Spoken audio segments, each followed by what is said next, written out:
Después de mi última experiencia, mis padres me recordaron otra historia de mi infancia. Cuando tienes 5 años, tu mente carece de la experiencia necesaria para emitir juicios informados o relacionar cosas que no son obvias. Con el paso de los años, los detalles se vuelven confusos y se olvidan. El otro día, cuando hablé con mis padres, me despejaron las telarañas que enterraban esta historia. Ahora recuerdo con demasiada claridad la historia de Gurgles y Bugman. Ese año yo había empezado el jardín de infantes. Todos somos amigos cuando tienes 5 años, así que no me faltaban compañeros de clase. Pero como vengo de una familia pobre, no podía verlos mucho fuera de la escuela. Mis padres pasaban todas sus horas de vigilia tratando de llegar a fin de mes y no tenían tiempo para llevarme de casa en casa. Así que pasé mis primeros años en lo personal, jugando con el surtido aleatorio de chucherías que había en el estante de mi habitación. La falta de dinero hizo que mi familia tuviera el hábito de acumular cosas, por lo que odiaban tirar nada. Un objeto en particular que había en el estante era un pequeño televisor antiguo. Era una caja de chapa de madera de unos 60 centímetros de ancho por 30 centímetros de alto y tenía una pantalla de vidrio curvada que ocupaba la mitad del panel frontal. Al lado de la pantalla había un gran dial cromado que se usaba para cambiar de canal.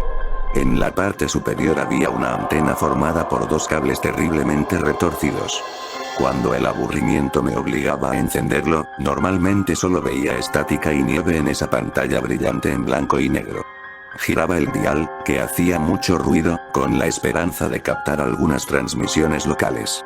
La mayoría de las veces, eran imágenes fantasmales y fragmentos de sonido incoherentes, pero siempre había un canal que se escuchaba con total claridad. Era el show de Gurgles y Bugman. Gurgles era un payaso, pero no uno común. Vestía un traje negro fino que cubría su cuerpo alto y delgado con una corbata a juego y unos zapatos de payaso de gran tamaño para completar su distintivo atuendo. Sus pupilas eran completamente negras, como canicas de ébano pulidas, sin rastro de blanco alrededor de ellas. La pintura facial negra alrededor de los ojos y en las mejillas y la boca lo hacía parecer un esqueleto maníaco y sonriente. Era solo la loca mata de pelo rizado que brotaba de los lados de su cabeza lo que le daba un aspecto más humano. Por mucho que me asustara Gurgles, Bugman me daba más miedo.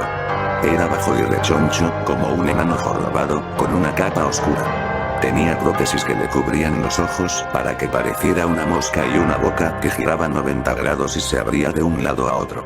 El programa en sí era como Candy Camera, con bromas gastadas a personas desprevenidas. Siempre comenzaba con Gurgles y Bugman escondidos en la casa de alguien. Gurgles miraba a la cámara, mirándote fijamente, con su dedo huesudo tocándose los labios. Cuando la estrella desprevenida del programa aparecía a la vista, comenzaba a sonar una pista de risas. Los veíamos seguir con sus rutinas nocturnas, ajenos a la conspiración en la que Gurgles y Bugman nos habían involucrado. Los veíamos preparando la cena, o en el salón viendo la televisión con su familia, o haciendo tranquilamente sus deberes.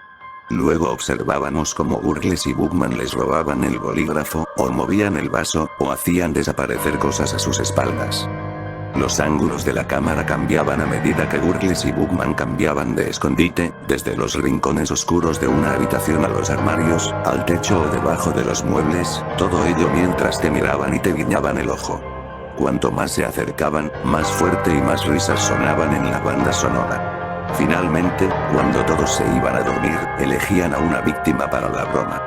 Bugman, que esperaba en el armario o debajo de la cama, salía arrastrándose y se metía suavemente a su lado.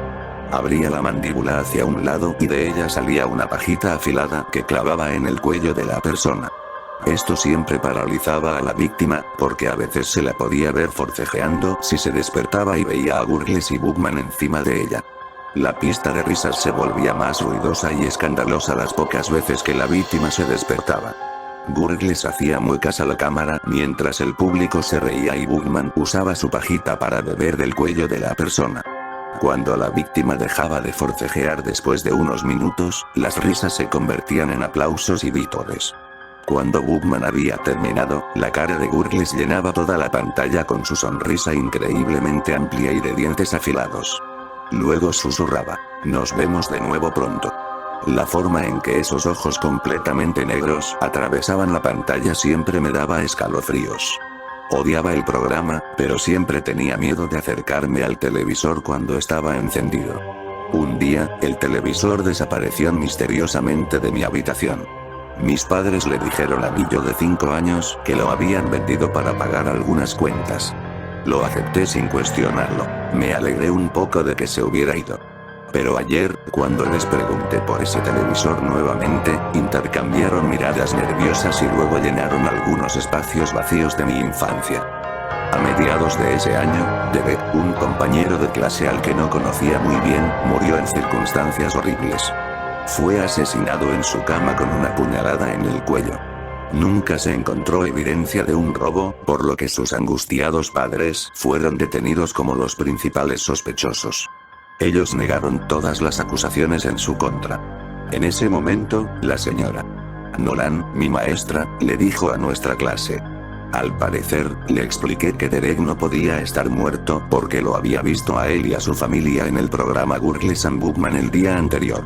Cuando la señora Nolan les mencionó a mis padres lo que había dicho, inmediatamente sacaron el televisor de mi habitación, lo llevaron a un depósito de chatarra y lo quemaron hasta dejarlo en cenizas y metal fundido. Ese televisor estaba en mi habitación porque siempre había estado roto. Nunca lo enchufaron durante todo el tiempo que estuvo en mi estante. Lo que vi en esa pantalla no era de ningún canal. Así que esa es mi historia de Gurgles y Bookman. Aunque no estoy seguro de si ese es realmente el final. Después de todo, Gurgles y Bookman todavía realizan su espectáculo nocturno para algún espectador desprevenido, en algún lugar de este mundo. Y si es así, ¿quién será su próxima estrella?